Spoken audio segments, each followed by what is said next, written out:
오늘은 내일을 향한 오늘의 삶이라고 하는 제목을 가지고 함께 은혜의 말씀을 서로 나누고자 합니다.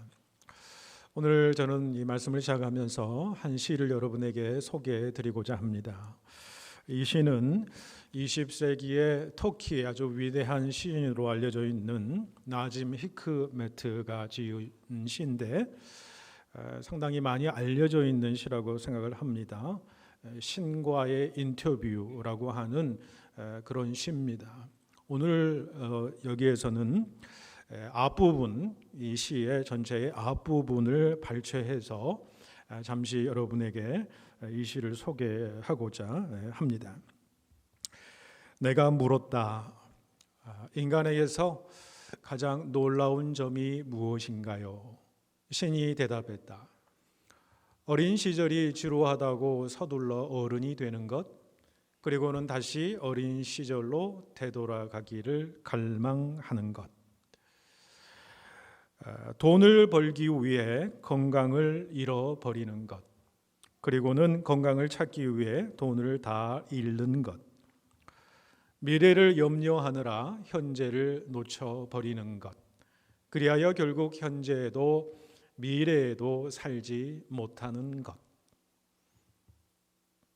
결코 죽지 않을 것처럼 사는 것, 그리고는 결코 살아본 적이 없는 듯 무의미하게 죽는 것이라고 하는 시의 일부분입니다. 여러분 이 시를 보면서 어떤 생각을 드시는가요? 신앙인으로서 이 시를 바라볼 때 저는 이런 생각을 했습니다. 하나님께서 인간을 창조하신, 그러니까 하나님의 형상대로 인간을 창조하신 그 하나님의 형상을 닮은 인간의 본래의 모습을 잃어버린 인간의 전형적인 모습이 아닌가, 그런 생각을 해보게 되었습니다. 그리고 이 시는 우리에게 질문한다 이렇게 생각을 합니다. 우리들이 하루하루의 삶 속에서 참으로 열심히 산다고들 이야기를 하지요. 그런데 정말 무엇을 위해서 열심히 살고 있는가? 질문하는 겁니다. 내 현재의 삶이 정말 의미 있는 삶을 내가 살아가고 있는 것일까? 정말 가치 있는 삶을 내가 오늘 하루하루 현재의 삶 속에서 살아가고 있는 것일까? 내 인생의 마지막을 의미 있는 삶으로 우리는 마무리할 수 있을까? 아니 그 인생의 마무리가 오늘 하루가 오늘 인생의 내 마무리라고 생각하고 오늘 하루를 내 인생의 마무리처럼 그렇게 마지막처럼 내가 살아가고 있을까? 라고 하는 우리 인간에게 주어지는 그 시간 안에서 우리 존재됨의 의미를 묻는 귀한 어떤 시라고 저는 생각을 합니다. 오늘은 벌써 12월 둘째 주일을 맞이했습니다. 매년 12월 달은 결산의 달입니다. 그리고 또 내년도를 미래를 또 준비하는 달이기도 하는 것이지요. 헬라어로 보면은 시간은 크게 세 가지 단어로 사용이 됩니다. 첫 번째는 영원의 시간입니다. 아이온이라고 헬라어 아이온의 시간을 이 영혼의 시간이라고 이렇게 이야기합니다. 두 번째 시간은 크로노스의 시간이라 이렇게 이야기합니다. 그것은 우리가 과거, 현재, 미래로 이렇게 흘러가는 연대기적인 어떤 시간의 흐름을 이야기하는 것이죠. 마지막에 또 한 시간은 바로 카이로스라고 하는 시간입니다. 이 시간은 때의 시간입니다. 기회의 어떤 시간입니다. 어떤 목적으로 사용되는 그 시간을 의미하는 것이죠. 자, 우리 신앙인은 어떤 시간 안에 살아가는 사람들인가? 자동적으로 과거에서 현재, 미래로 흘러가는 크로노스적인 삶을 살아가는 사람들이 아니다라는 거예요. 흘러가는 시간들의 흐름을 우리가 붙잡고 카이로스적인 삶을 살아가는 사람이에요. 카이로스는 어떤 삶의 의미와 삶의 목적을 흘러가는 시간 속에서 부여잡고 그것을 기회 삼아서 그 목적과 의미를 이루는 삶을 살아가는 거예요. 그래서 이 카이로스적인 삶을 살아가게 될 때는 종국에는 어떤 세계와 맞붙이냐면 바로 아이온의 세계와 맞붙이게 된다는 거예요. 그 영혼의 시간 속으로 우리가 들어가게 되더라는 것이죠. 흘러가는 시간의 흐름 속에서 세상 사람들과 같이 그렇게 살아가는 것이 아니라 이 흘러가는 시간 속에서 하나님께서 우리에게 주신 기회를 우리가 부여잡고 그것을 목적 삼아 의미 삼아 살아가게 될 때에 우리의 시간은 그저 흘러가는 시간이 아니라 하나님의 영원성을 맛보는 시간이 된다는 거예요. 이게 그리스도인들의 시간관이고 인생의 의미, 삶의 의미다라고 하는 것이죠. 우리가 그 카이로스적인 삶을 살아가게 될 때 그 영원성과 맞붙이게 된다는 거예요. 여러분 요한복음에 보시면 예수님께서 영생의 이터널 라이프에 대해서 영생에 대해서 말씀을 하십니다. 그 영생이라고 하는 것은 여러분 뭡니까? 헬라어로 조에 아이오니오스라고 하는 말인데 그 아이온이라는 그 영원성의 의미가 있는 거예요. 근데 그 영생이라고 하는 것이 이 세상 삶에 끝나고 나서 하나님 안에서 누리는 그 영생의 삶을 의미하기도 하지만은 그렇지 않습니다.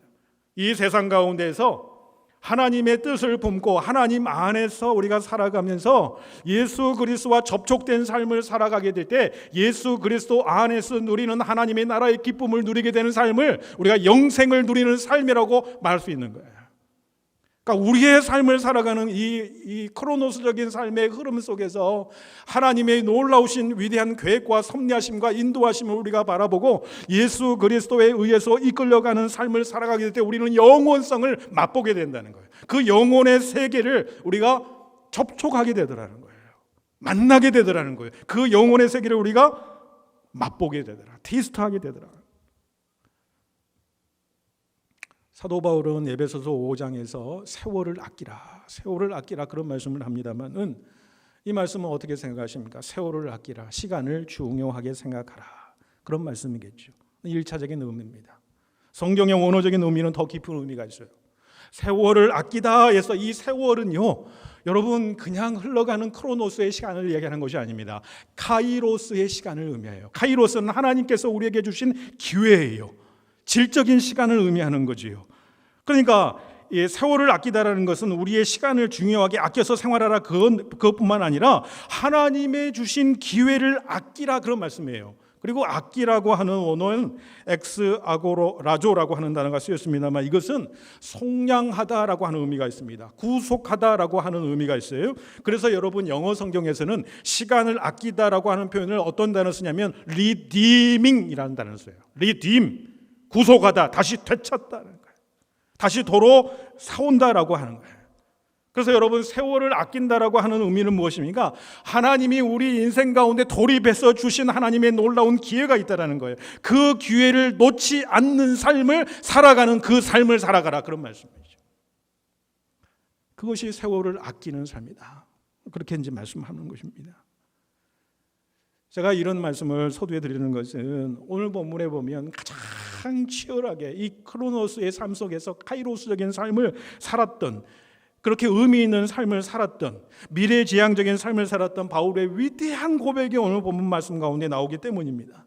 그는 우리와 똑같은 과거, 현재, 미래의 크로노스적인 삶의 그 속에서 하나님의 기회와 하나님의 뜻과 하나님의 의지를 받아들여서 그것을 이루는 삶을 살았던 그래서 그 카이로스적인 삶을 통해서 하나님의 영혼의 세계를 미리 맛보았던 그런 사람이었다. 세월을 아낀 사람, 하나님이 주신 기회를 붙잡고 하루하루 그렇게 마지막 날처럼 살아갔던 사람, 그리고 미래지향적인 삶을 살아갔던 인물의 위대한 고백, 그 고백이 오늘 본문 말씀 가운데 남아 있어요. 12절에서 14절까지 뭐라고 얘기합니까? 내가 지금까지 이룬 것은 이룬 것이 아니다라고 해요. 아직 붙잡지도 못했다라는 거예요. 아직 얻은 것도 아니라는 거예요. 그래서 뒤에 있는 것은 다 잊어버리고 앞에 있는 것을 붙잡으려고 하나님께서 위에서 부르신 그 부름의 상, 그 표대를 향해 나는 달려가노라 그렇게 부르짖는 거예요. 대단한 부르짖음이에요. 대단한 미래지향적인 그 삶의 모습을 이야기하고 있어요. 이렇게 삶을 살아가는 삶은 어떻게 보면 청춘, 28 청춘이나 20대, 30대 그런 삶을 살아갈 수 있겠다고 생각하지만 그렇지 않아요. 오늘 바울은 그 위대한 고백을 하는 곳이 그 장소가 어디냐? 바로 로마의 감옥 속에서 인생의 마지막이 가까이 온 시기에 그 이야기를 했다라는 사실을 우리가 꼭 알아야 될 필요가 있습니다. 학자들은 대개 바울이 AD 5년에서 6년 사이에 태어났다고 그럽니다. 그리고 AD 67년, 68년경에 순교를 당했다, 그렇게 대개 이야기를 합니다. 그리고 오늘 이 빌립보서가 쓰여진 기간이 언제냐? AD 61년에서 63년경이라고 대부분 학자들이 이야기를 합니다. 그렇게 우리가 연대기적으로 본다고 한다면 오늘 본문 말씀을 로마의 감옥에서 쓰고 있는 그 나이가 언제냐면은 60에 가까운 50대 후반에 이 글이 쓰여졌다라고 하는 사실이에요.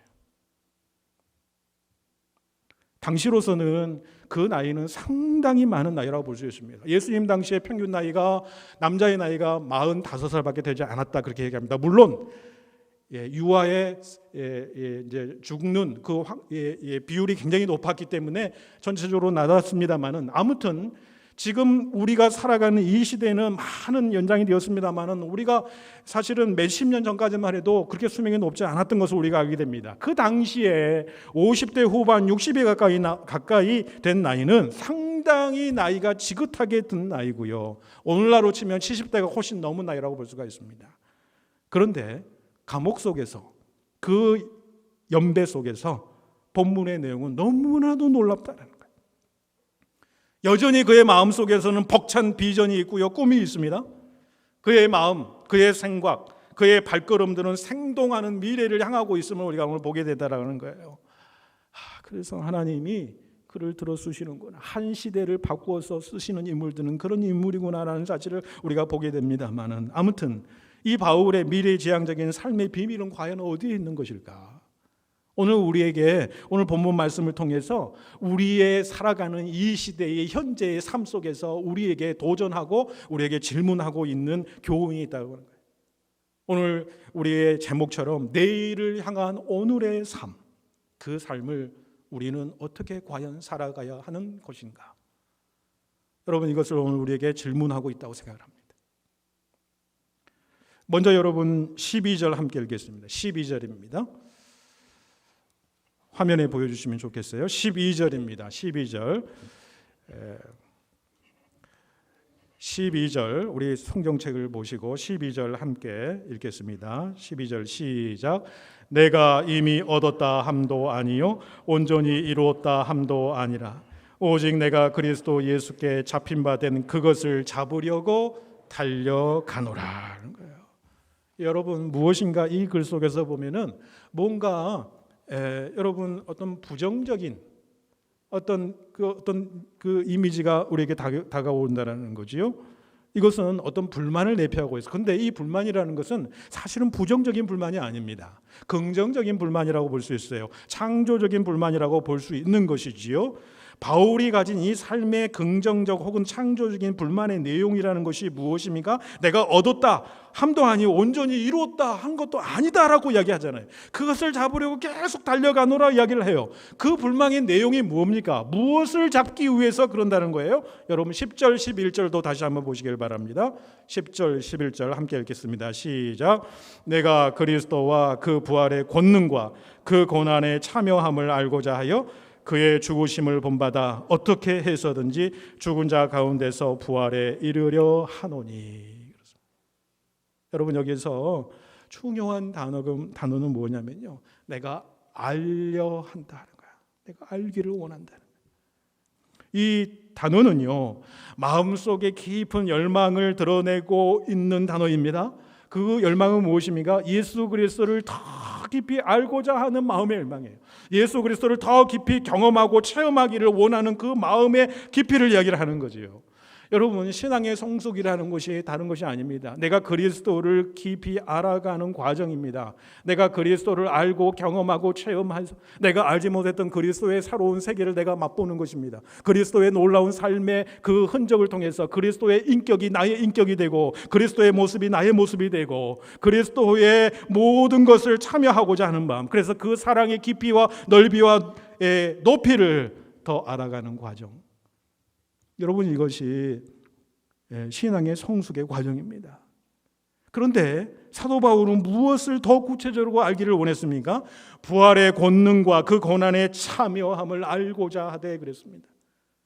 부활의 권능에 참여한다는 거예요. 부활의 권능을 내가 체험하는 삶을 살아가기를 원한다라고 하시는 거예요. 예수 그리스도가 십자가에 죽으시고 부활하신 능력으로 지금도 하늘 우편에 앉아 계셔서 나와 함께 하시는 주님이라고 내가 고백한다면, 부활의 능력으로 다가오신 그 주님이 내 삶에도 부활하신 예수 그리스도의 능력이 내 가운데 나타나느냐, 내가 그 예수 부활의 능력을 맛보고 체험하는 삶을 내가 더 살아가고 있는가, 그걸 질문하고 있는 거예요. 그것뿐만 아니라 주님의 그 십자가의 고난의 발자취를 내가 따라가면서 내가 예수 그리스도의 참된 제자로서의 삶을 온전히 살아가고 있는가, 하나님께서 나에게 위임하신 그 일들, 그 비전, 꿈을 내가 이루어 가는 삶을, 내가 그 사명을 내가 이루어가고 있는가라고 하는 질문 앞에서 사도 바울은 오늘 본문 가운데 뭐라고 이야기하냐면, 아직 그런 일에 나는 멀었다, 아직도 아니다 라고 하는 거예요. 사도 바울은 이제 순교하기 몇 년 전입니다. 수많은 3차 전도 여행을 통해서 30년에 가까운 세월 동안 하나님의 복음을 전했어요. 그런데 오늘 이 순간에도 사도 바울은 아직은 아니다. 자기 자신을 볼 때 자기 자신의 인격이 예수 그리스도의 완전한 인격에 이루지 못했다라고 이야기하는 거예요. 주 예수 그리스도께서 자기에 주신 그 사명을 이제 완전히 다 이루지 못했다라고 그렇게 이야기를 하는 것이죠. 그런 어떤 창조적인 불만이 그 가운데에 있었다라고 하는 사실을 보게 됩니다. 여러분, 이 창조적인 불만, 이 긍정적인 불만이 왜 중요하느냐? 이 불만, 이 창조적인 불만이 있을 때야 새로운 일들을 우리가 감당하게 되는 거예요. 새로운 사역을 우리가 감당해야 되는 거예요. 보다 나은 미래는 이러한 마음에서 나오게 되는 거예요. 여러분, 스테이터스 쿠어 바이아스라고 하는 말이 있습니다. 현상 유지 편향이라고 하는 그런 이야기입니다. 그 현상을 유지하는 것으로는 새로운 시대가 우리 가운데 이루어질 수 없다라는 거예요. 현상 유지만을 계속해서 고집하고 전혀 바꾸려 하지 않는 데에서는 새로운 세계와 하나님의 놀라운 구속의 역사를 우리 통해서 이룰 수 없다라고 하는 거예요. 물론 우리가 최선을 다한 일에 우리가 감사해야지요. 우리가 자족해야 되지요. 그러나 보다 더 나은 미래에 대한 생각이, 계획이 없으면 그때부터 인생은 후퇴하는 거예요. 그때부터 교회는 후퇴할 수밖에 없는 거예요. 인생에 대한 창조적인 불만을 가지고 있다라고 하는 것은 무엇을 의미하느냐면, 인생을 향한, 미래를 향한, 나의 인생을 향한, 우리 교회를 향한 하나님의 강한 열망을 내 마음에 품고 있다, 그런 말씀이에요. 이 열망이 있을 때에 우리 현실의 어려움과 어떤 상황 속에서도 창조적인 대안을 찾게 돼 있어요. 그러면서 그 일들을 이루어갈 수 있는 모멘텀, 힘을 우리에게 주시는 거예요. 그것이 우리의 삶을 긍정적으로 변화시키는 것입니다. 변화의 능력은 바로 그런 데서 나오는 거예요. 우리 공동체, 우리 교회를 긍정적으로 변화시키고 보다 나은 내일의 삶으로 하나님의 구속의 역사를 이루는 놀라운 공동체로 하나님께서 인도하신다는 거예요. 우리가 기억해야 될 것은 바울의 이런 강한 인생의 열망이죠. 확고한 인생의 목표는 무엇이었느냐? 14절에 보시면 그에게는 표대가 있었다는 거예요. 표대를 향해서 나가다. 그 표대는 하나님께서 위에서 부르신 부름의 상을 위하여 내가 나간다. 이 사도 바울의 마음속에 있는 열망이 뭔지 아십니까? 사도 바울은요, 한시도 떠난 생각이 없는 것이 무엇이냐면은 하나님이 나를 부르셨다는 거예요. 부르심에는 반드시 이유가 있고 반드시 목적이 있다라는 것이에요. 그래서 내가 그 이유와 목적을 향해서 내 삶을 향해 달려가겠다, 그런 말씀입니다. 그 하나님의 부르심, 하나님의 콜링, 그 하나님의 소명 앞에 내가 순종하는 삶을 살아가고 나중에 주님 앞에 섰을 때에 받게 될 놀라운 상급을 그가 바라보면서 오늘 하루도 그렇게 살아간다. 이게 바울의 고백입니다. 여러분, 오스기니스의 소명이라고 하는 책 있습니다. 아주 유명한 책이죠. 더 콜이라고 하는 책. 그 책 가운데 보면요, 도스토옙스키의 까라마조프의 형제들, 거기서 나온 대사를 인용하면서 소명에 대해서 이렇게 얘기를 합니다. 인간 존재의 비밀은 그냥 생존만 하는 것이 아니라 무엇인가 분명한 것을 위해서 사는 것, 무엇인가, 분명한 무엇인가를 위해서 사는 것. 이것을 모른다면 이런 사람은 자기의 인생을 수용하지 못할 뿐만 아니라 종래는 그 인생을 스스로 파괴하고 말 것입니다. 그것을 위해서 내가 살아갈 수 있고 그것을 위해서 내가 몸을 던져 죽을 수 있는 그것, 그것이 소명이다. 그 소명을 따라 살아가는 삶의 모습이 뭐예요? 그게 사명자의 삶이라는 거예요. 하나님께서 우리를 부르신 그 소명은 사람마다 다 다를 수밖에 없습니다. 여러분, 이곳에 모인 우리 모든 주의 성도들은 하나님께서 부르셔서 이곳에 와 계신 줄로 압니다. 그 소명, 하나님의 부르신 그 부르심의 의미와 목적을 다시 한번 확인하시고 발견하시고 그 소명을 나의 삶 가운데 이루어가는 그런 복된 인생길 되실 수 있기를 주님의 이름으로 축복해 드립니다. 하나님이 주신 목적과 비전, 소명 따라 살아가는 그 사람들, 그 사람들의 삶의 모습에 대해서도 오늘 사도 바울이 우리에게 말씀합니다. 13절, 14절입니다. 13절, 14절 우리 한번 같이 함께 읽겠습니다.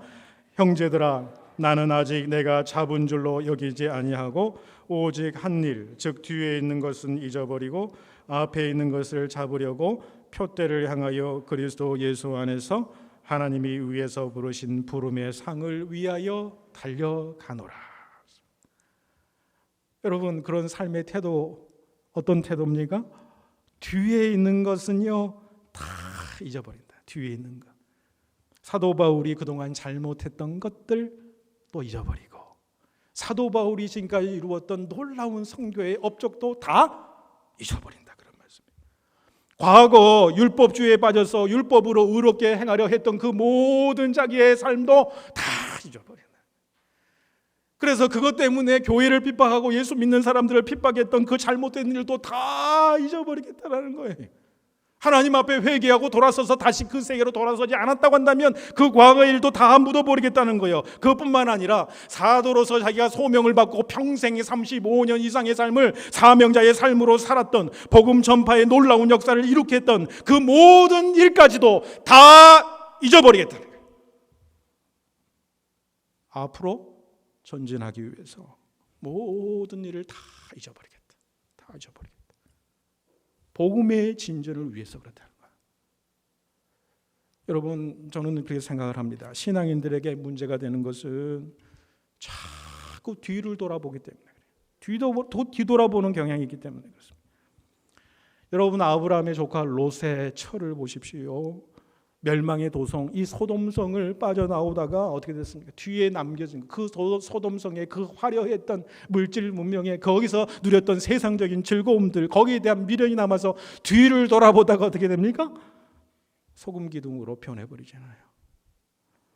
출애굽의 1세대들을 여러분 보십시오. 광야에서 어려움을 만날 때마다 어떤 일이 생깁니까?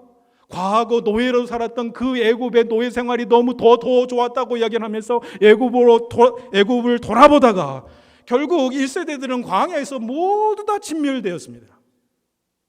예수님도 무슨 말씀을 하냐면은 누가복음 9장 62절에 손에 쟁기를 잡고 뒤를 돌아보는 자는 하나님의 나라에 합당하지 아니하느니라 그렇게 말씀합니다. 손에 쟁기를 잡고요 앞을 향해 나가 이제 밭이 이게 정자로 잘 갈리는데 뒤를 자꾸 돌아보면요 밭을 갈 때 밭이 엉망이 되어 버린다는 거죠. 여러분, 우리도 신앙생활하면서 잊어야 될 과거의 일이 있습니다. 우선 우리가 하나님 앞에 죄악된 일, 잘못했던 일, 그 일들은 하나님 앞에 고백하고 돌아서서 회개하고 그렇게 예전으로 돌아가지 않으면 돌아보지 마시기를 바랍니다. 지난날 잘못했던 일들 때문에 자꾸 실패했던 일 때문에 그 일이 나에게 발목을 잡아서 또 그것을 향해서 계속 집착하게 되면은 자꾸 낙심하게 되고 전진할 수 없게 되는 우리 자신들의 모습을 봐요. 과거가 여러분의 앞을 향해 나아가는 것을 막지 못하게 여러분 하십시오. 그 어떤 것이라도 그렇게 하십시오. 그러나 또 한편에는 우리가 잘한 것도 잊어야 된다라고 하는 거예요. 우리의 자신의 성공의 경험, 내가 과거에 정말로 하나님을 향해서 열심히 일했던 그 사역을 했던 그 놀라운 일들, 내 과거의 왕년에 무슨 일을 어떻게 했다라고 하는 그런 일들, 왕년의 이야기 자주 하는 사람들은요, 여러분 대부분 현재의 삶을 우리가 살필 필요가 있어요. 왕년의 삶을 자랑하더라도 내가 현재의 왕년보다 더 나은 삶을 살아야 되고, 내가 주어진 현장 속에서 나에게 주어진 내 최선을 다하는 삶과 앞으로의 미래에 대한 비전을 이야기했는데 자꾸 왕년 이야기 하잖아요. 왕년에, 소시적에.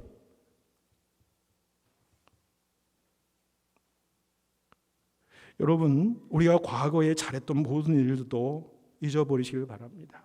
내가 자랑할 만한 것들, 내세울 만한 것들도 있을 수 있어요. 그러나 그것도 내려놓아야 돼요. 여러분, 고린도전서 10장 12절에 보시면은 선줄로 생각하는 자 넘어질까 조심하라 그랬어요.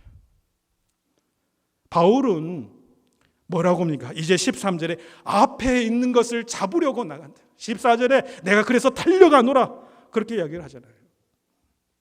이 원어로 보면은 참 흥미롭습니다. 앞에 있는 것을 잡으려고 하는 원어의 뜻은, 원어는 카테일의 세나이라고 하는 뜻이 있는데 두 가지 뜻이 있다고 그럽니다. 하나는 뭐냐면 사냥개가 짐승을, 먹이를 물고요, 그 먹이를 죽을 때까지 놓지 않는 거예요. 절대 놓지 않는 거예요. 그게 잡는 거래요.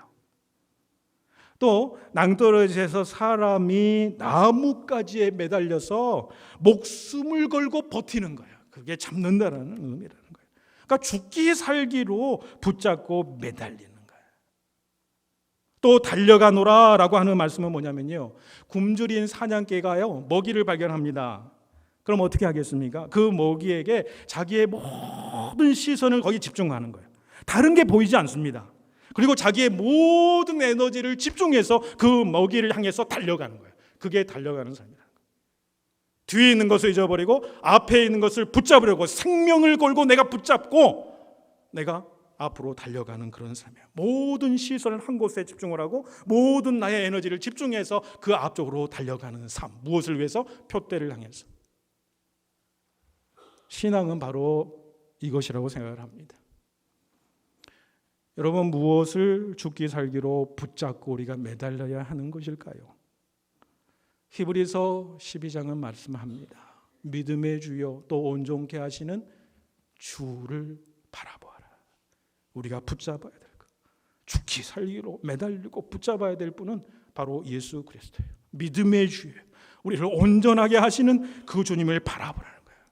여러분, 영어로 보면은 그 부분을 어떻게 표현하냐면 Fix our eyes on Jesus Christ. 픽스하는 거예요. 다른 데로 분산을 하지 말고요, 한 곳에 집중하는 거예요. 다른 것을 볼 여지가 없는 거예요. 어디에다가? on Jesus. 우리의 눈을 예수 그리스도에게 온전히 집중하다라고 하는 것이에요. 그리고 그 예수 그리스도 안에서 하나님이 위에서 부르신 그 부름의 상, 그 부름의 상을 위해 달려가고 붙들고 매달려. 그럴 때 여러분, 우리의 오늘 하루의 삶이, 내일을 향한 오늘 하루의 삶이 의미 있고 가치 있는 삶이 되더라. 미래를 향한 하나님의 놀라운 역사를 감당하게 돼. 어떤 시련과 어떤 어려움도요, 시선을 오직 예수 그리스도에게 우리의 시선을 딱 고정하고 온전히 주님만을 집중하며 나아가는 삶 속에서는요, 하나님께서 그의 이 삶을 통해서 하나님의 귀한 역사를 이루게 하시고 감당케 하시더라. 바울은 오늘 말씀에서 그렇게 큰 소리 친 것으로 끝나지 않았습니다. 바울은 그 인생의 마지막 순간, AD 67년, 68년경에 그가 순교를 당합니다만 67년 순교하기 바로 직전에 쓰신 디모데 후서에서 그가 자신의 인생을 이렇게 이야기를 합니다. 나는 선한 싸움을 다 싸우고 나의 달려갈 길을 마치고 믿음을 지켰으니 이제 후로는 나를 위하여 의의 면류관이 예비되었느니라. 여러분, 바울이 그런 인생을 살게 된 것은 예수 그리스도만 바라보았어요. 예수 그리스도를 만나고 나서 그의 평생의 삶이 오직 예수 그리스도만을 바라봤어요. 세상 바라보지 않았어요. 그를 본받기를 원했어요. 그를 알아가기를 원했어요. 그를 체험하기를 원했어요. 그의 인격이 자의 인격이 되기를 원한 거예요. 그 삶을 따라서 고난도 내가 받는 그 제자의 삶을 내가 살아가기로 그렇게 결단하면서 오직 예수 그리스도만 집중하는 삶을 살았던 것이에요. 왜 그랬을까요? 이 땅에 오신 예수님이 그런 인생 사셨기 때문에. 대림절 두 번째 주일을 맞이합니다. 우리 예수님은 이 땅 가운데 오셔서 어떤 인생, 어떤 소명을 가지고 사셨을까? 자신의 생명을 들여서 사람들을 구원하시는 그 놀라운 인생길, 그것이 하나님께서 이 땅 가운데에 카이로스, 하나님께서 주신 그 기회, 그 목적, 그 의미를 향하여서 나아갔던 그런 삶. 아버지께서 이 땅 가운데 그를 보내셔서 그 뜻을, 그 소명을 하나님 아들이 그 뜻을 이루기 위해서 한 걸음 한 걸음 십자가를 향해서 걸어갔던 그런 생애, 그것이 여러분 그리스도의 생애 아니었습니까? 여러분, 그가 그 하나님의 소명을, 그 사명을 다 이루었기 때문에 우리가 구원받은 겁니다. 그렇다면 이제 구원받은 자로서 주님께서도 여전히 오늘 우리를 부르시고 우리에게 소명을 주신다는 거예요. 인생의 목적과 인생의 의미와 인생의 목표를 설정하고 그 소명을 향해 나아갈 수 있는 아버지, 그 영광의 길이 오늘 우리의 삶 가운데 흘러넘치기를 바랍니다. 우리 앞에 어떤 시련과 어떤 어려움과 어떤 장애물이 있어도 표대를 향해서 위에서 부르신 예수 그리스도 안에서 하나님이 위에서 부르신 그 부름의 상을 위하여 앞을 향해 전진해 나아가는 저와 여러분의 삶, 또 우리 교회 공동체가 될 수 있기를 주님의 이름으로 축복해 드립니다.